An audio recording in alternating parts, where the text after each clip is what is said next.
نبی کریم صلی اللہ علیہ وسلم فرماتے ہیں کہ ایک صحابی حضور کی بارگاہ میں آئے، عرض کی یا رسول اللہ صلی اللہ علیہ وسلم پریشان رہتا ہوں اپنی آخرت کے لیے، اور یہ بھی بڑا اللہ کا فضل ہے کہ کوئی آخرت کے لیے پریشان ہے۔ حضور میں اپنی آخرت کے لیے بڑی پریشانی میں رہتا ہوں، کوئی ایسی بات بتا دیں کہ رب مجھے نجات عطا کر دے۔ تو نبی پاک صلی اللہ تعالیٰ علیہ وسلم نے ایک ہی بات ارشاد فرمایا تم اپنے رب کے ساتھ بددیانتی نہ کرنا، اللہ تجھے نجات عطا کر دے گا۔ عرض کی یا رسول اللہ صلی اللہ علیہ وسلم اللہ کے ساتھ بددیانتی اور خیانت کیا ہے؟ لوگوں کے ساتھ تو معاملہ سمجھ میں آتا ہے کہ کسی نے کوئی رقم رکھوائی، کوئی ڈیوٹی دی، کوئی ذمہ لگایا، پورا نہ کیا تو بددیانتی ہوگی۔ اللہ کے ساتھ بددیانتی کا معنی کیا ہے؟ تو نبی پاک صلی اللہ علیہ وسلم فرمانے لگے وہ کام جو تمہیں خالص اپنے رب کی رضا کے لیے کرنے چاہیے تھے، ان کاموں میں اگر تم نے نیت کر لی نا کہ لوگ بھی دیکھ لے، غیر کا بھی تم نے ارادہ کر لیا، حکم دیا تھا اللہ رسول نے، کرنے تھے اللہ رسول کے لیے، اور جب تم نے ارادہ کر لیا نا کہ ذرا لوگوں کو بھی پتہ چل جائے میں نمازی ہوں، تہجد گزار ہوں، قاری قرآن ہوں، عامل بالسنہ ہوں، شریعت اسلامیہ کا پابند ہوں، جب تم نے یہ والا ذہن بنا لیا نا تو پھر تم نے اپنے رب کے ساتھ بددیانتی کی، پھر تم نے خیانت کی، پھر تم نے ٹھیک نہیں کیا۔ جب تم نے یہ ذہن بنا لیا کہ لوگوں کو پتہ چل جائے، حضرت شاہ منصور رحمۃ اللہ علیہ فرماتے ہیں کہ میرا ایک شخص سے بڑا قریبی تعلق تھا، میں اسے بڑا نیک سمجھتا تھا اور اچھے الفاظ میں اس کا لوگوں کے ہاں ذکر تھا، لوگ اسے نیک ہی سمجھتے تھے، لیکن مجھے کسی نے بتایا کہ وہ بہت ہی زیادہ بیمار ہے، میں تیمارداری کرنے گیا، میں نے اسے جا کے دیکھا تو بڑی اذیت میں تھا، میں نے کہا کیا ہوا؟ کہنے لگا حضور اپنے گناہوں کی پاداش میں ہوں۔ میں نے کہا تو بڑا نیک تھا۔ کہنے لگا حضرت جی میرا منصب نیکی کا تھا،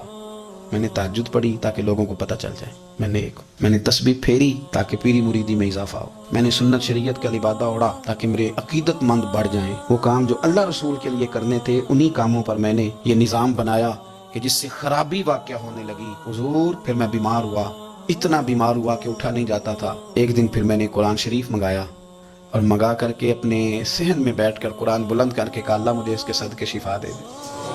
آج کے بعد ایسا کام نہیں کروں گا۔ رب نے تو شفا دے دی پر میں نہیں باز آیا، میں گویا بیچتا رہا تہجد کو، میں سیل کرتا رہا اپنے وظیفوں کو، میں نے وہ جملے، وہ الفاظ، وہ تلاوتیں، وہ نعتیں، وہ میں کرتا رہا، سیل کرتا رہا۔ پھر بیمار ہو گیا، پھر دعا مانگی، قرآن شریف شروع کیا، پڑھا، سورہ یاسین تک پہنچا، پھر بلند کیا اللہ اس کے صدقے شفا دے دے، وہ بڑا ہی مہربان ہے، اس نے پھر معاف کر دیا۔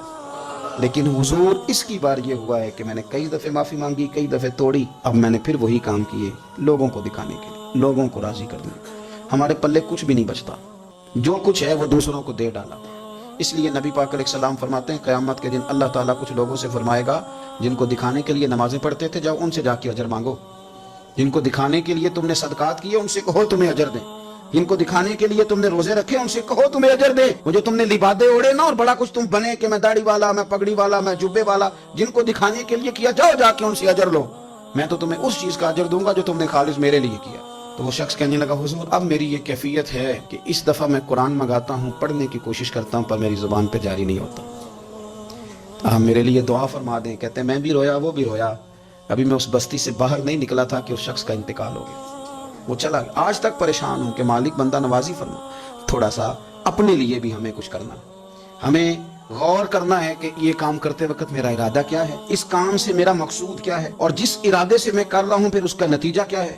اگر اسی طرح الجھ گئے، میں کہتا ہوں کہ ہم نے دعوتیں ولیمے بھی کھائے اور ہم منگنی میں بھی گئے اور ہم بارات میں بھی گئے اور ہم جناب سیاسی میٹنگ میں بھی گئے، کس لیے کہ دنیا داری ٹھیک رہے، یہ سارے کام دنیا کے لیے کر لیے تھے، تو اب نمازیں تو نہ دنیا داری کے لیے پڑھیں، یہ سارا کچھ ہو گیا تھا نا دنیا داری کے لیے، تو اب داڑھی حج زکوٰۃ کا معاملہ تو دنیا داری کے لیے نہ کریں، اب اس پر تو نہ دھبا ڈالیں، اس پر تو نہ وہی لیبل لگا لیں کہ یہ اوپر بڑا اچھا خوبصورت پیکٹ اور اندر سے نکلے کوئی شے نہ، خرابی ہو جائے اور صبح قیامت جب راز کھولیں تو پھر ہم سے چھپنے کو جگہ ہی نہ مل سکے۔ نبی کریم صلی اللہ تعالیٰ علیہ وسلم نے ہماری تربیت فرمائی، حضور فرمانے لگے مخلص ہو کے عمل کرنا، اگر تھوڑا بھی ہوا تو تمہیں کفایت کر جائے گا، تمہارے لیے کافی ہو جائے گا، تھوڑا بھی ہوا، شرط یہ کہ وہ خالص